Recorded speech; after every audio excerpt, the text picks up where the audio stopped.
Lah ini ada anak kecil-kecil ini.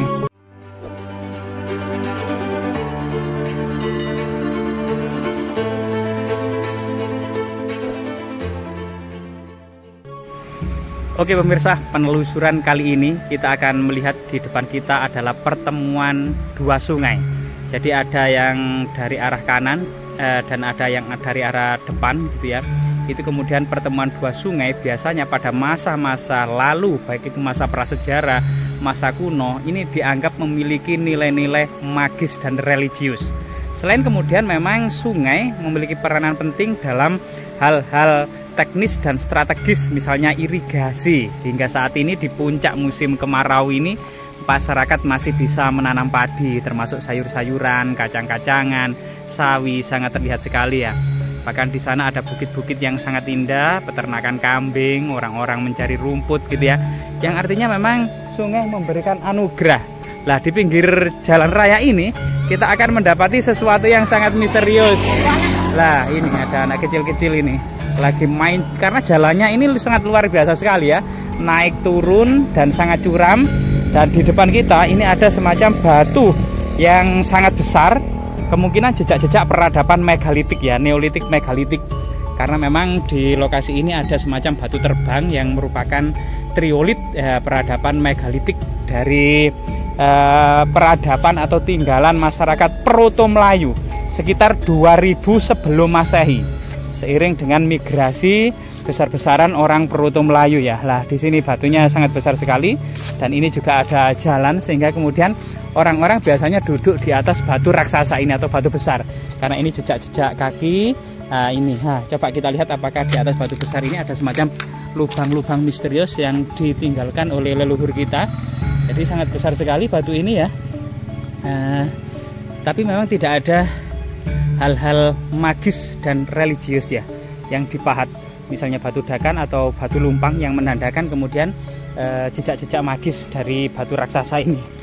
Selain itu kemudian batu raksasa yang sangat luar biasa sekali ini, meskipun tidak memiliki jejak-jejak magis gitu ya dan religi, misalnya batu dakon, batu lumpang atau pahatan lainnya, bisa jadi di masa-masa tertentu sangat erat kaitannya dengan berhubungan dengan lambang kesuburan, karena bagaimanapun juga kondisi ini adalah kondisi cekungan yang terus bisa menumbuhkan padi.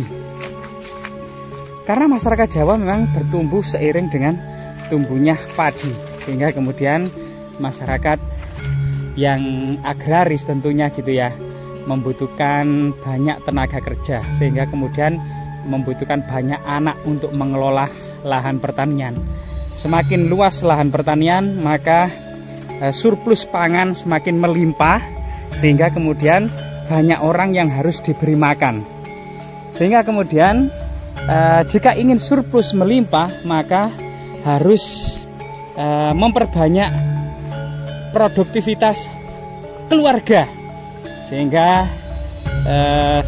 perkembangan dan perluasan tanaman pangan atau padi ini berbanding lurus dengan jumlah masyarakat.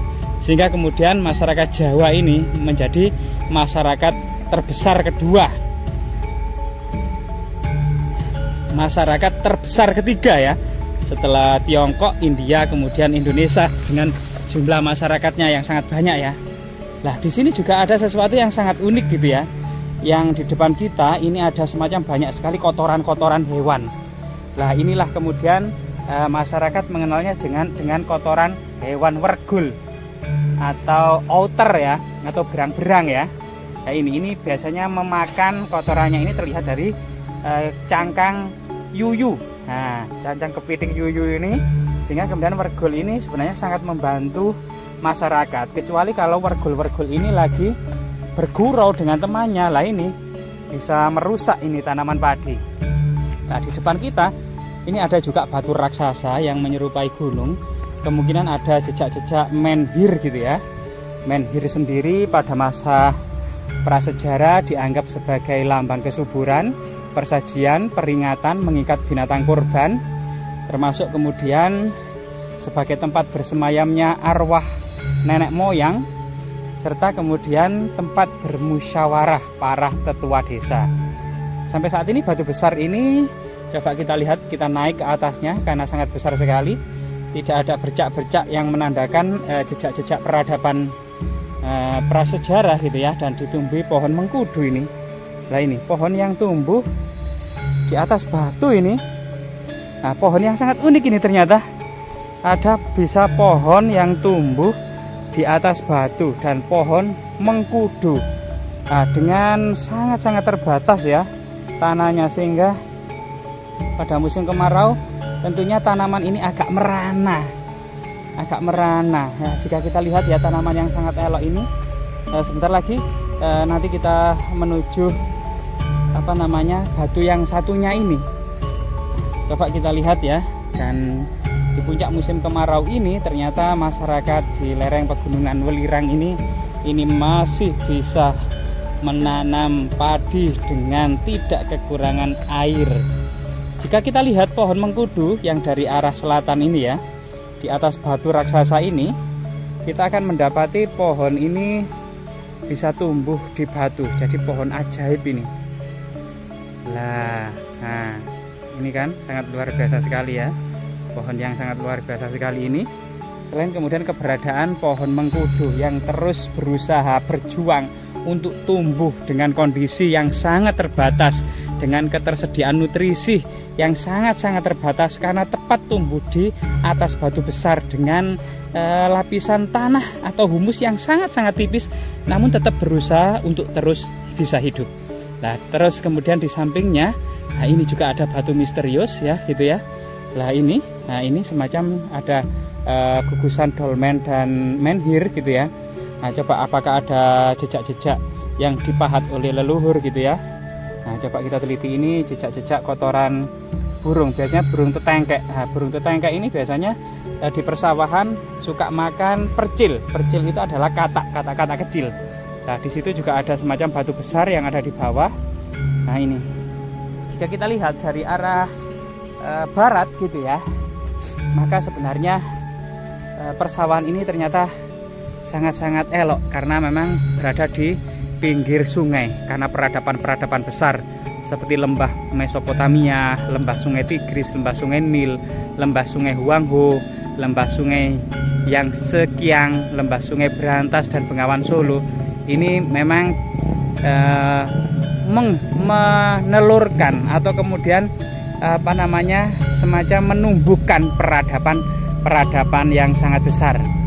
Jika kita lihat kemudian di pinggir sungai ini dengan jembatan, dan di atas sana adalah perkampungan-perkampungan. Jadi perkampungannya ada di atas bukit gitu ya. Dan kendaraan-kendaraan bisa menaiki bukit ini, termasuk kemudian menuruninya dan kemudian naik lagi. Nah, sehingga kemudian persawahan yang hijau royo-royo ini dan bukit-bukit ini sangat indah sekali. Lah di sana jalanan naik sekali, sangat indah. Lah motor-motor lah menurunkan giginya ya, sampai harus gigi satu ini naik ke sana untuk menuju kemudian perkotaan atau pasar atau kemudian akses pendidikan, kesehatan dan lain sebagainya ya. Dari sini batu raksasa yang sangat besar tersebut yang berpadu dengan hamparan padi yang hijau royo-royo, bukit-bukit dan jalan raya, maka batu raksasa ini sebenarnya malah mirip dengan kepala ular naga raksasa ya, yang di pinggir jalan. Nah, jadi kita lebih mendekat ya. Coba kita lebih dekat. Nah, lebih dekat. Nah, dan di sini seperti ada matanya, dan di bawah pohon mangga ini serta hamparan hijau dan perbukitan pohon-pohon, dan tepat di pinggir jalan orang berlalu lalang dengan kendaraan motornya. Nah, ini malah mirip dengan kepala ular naga raksasa yang bertapa membatu. Sehingga kemudian berbagai macam peradaban masa lalu merupakan benang merah dari peradaban saat ini dan peradaban yang akan datang. Semoga bermanfaat.